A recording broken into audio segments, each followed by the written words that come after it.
Okay, hi. This is red flag number 10, video number 10 in the Red Flags of a Narcissist series.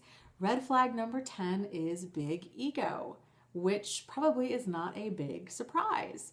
Most people, when they think of a narcissist, that's what they think of. They think of like that guy at the party, that person that has that huge ego, um, who won't shut up about themselves. They're bragging, they're boasting, they're the guy that has the flashy sports car. They just think they can do no wrong. They think they're God's gift. If you're on these different dating profiles, it's the guy with 17 selfies of his body. He's probably not wearing a shirt and he's all oiled up, and you can just tell he just thinks he's Johnny Chachi. He just is the man. And those people are a lot easier to see. I think, they have these very grandiose stories. Sometimes their stories can be, if they're a delusional narcissist, their stories absolutely make no sense. But all of their stories portray them as all narcissists, their stories really portray them as like a victim or a hero. They, if the hero stories, again, it's ego, it's status, it's if they have some sort of advanced degree, they're bragging about that. They're bragging about how much money they make. They're bragging about how good they are in bed. Everything goes back to feeding their ego. Every single thing that a narcissist does is to feed their ego. And that's really, really, really important to remember. Why does he lie? It's to feed his ego. It's to see if he can get you to buy it. If he can get you to buy it, that's a small win for him. And it's a small way for him to say or to feel like he got one up on you, so he's that much better and you're that much stupider, right? So it makes him feel better. Or, they cheat because they like that reassurance from other people that they can, that they're still attractive and that they're God's gift or whatever. They're reckless with finances because they feel like they deserve it. It's just all ego. Covert narcissists are the exact opposite. Well, actually, that's not true. Covert narcissists come across as the exact opposite, but they have a huge ego too. They just do a much better job of hiding it. So a covert narcissist is probably going to come across like,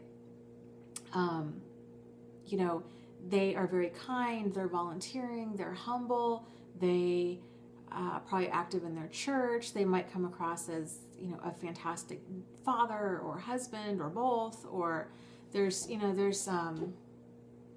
something that they're able to hide their level of narcissism.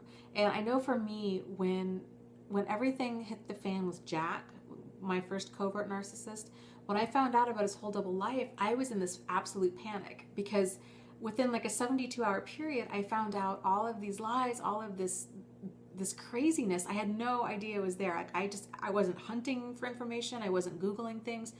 I just accidentally stumbled across it. And I was in this panic when I started finding out about narcissists and sociopaths, and I began telling other people, frantically. I wanted to warn them because he was such a con artist. Watch out, this guy's a con artist, he's a narcissist, he's a sociopath. And everybody, of course, is looking at me like I'm crazy because, well, for starters, he came across as so charming, right? People think, when they think sociopath or malignant narcissist, they think of somebody like Charles Manson, or the cult leader from Heaven's Gate. It's like somebody with crazy eyes and, just kind of this strange person. I think we all, and that's kind of a false sense of comfort, right? We all want to think that we'd be able to identify evil if we saw it.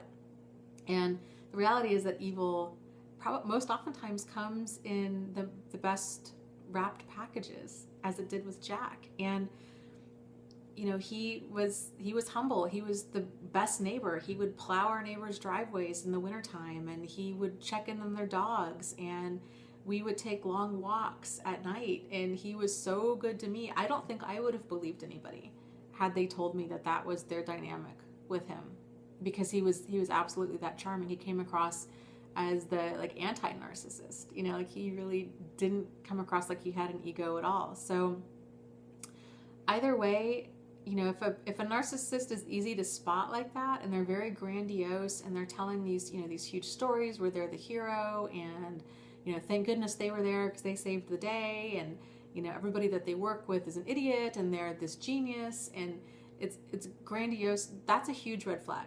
Like, that's an obvious red flag. And, you know, like, you should probably really consider not being in a relationship with that person. But, you know, pay attention to the other red flags and kind of weigh them. You know, a narcissist, there is no good, healthy relationship with a narcissist. It's absolutely impossible. They will always put themselves first. They will always put you second, if even that. They do not change. They do not get better. They just get worse, if anything, with age and with therapy. So know that.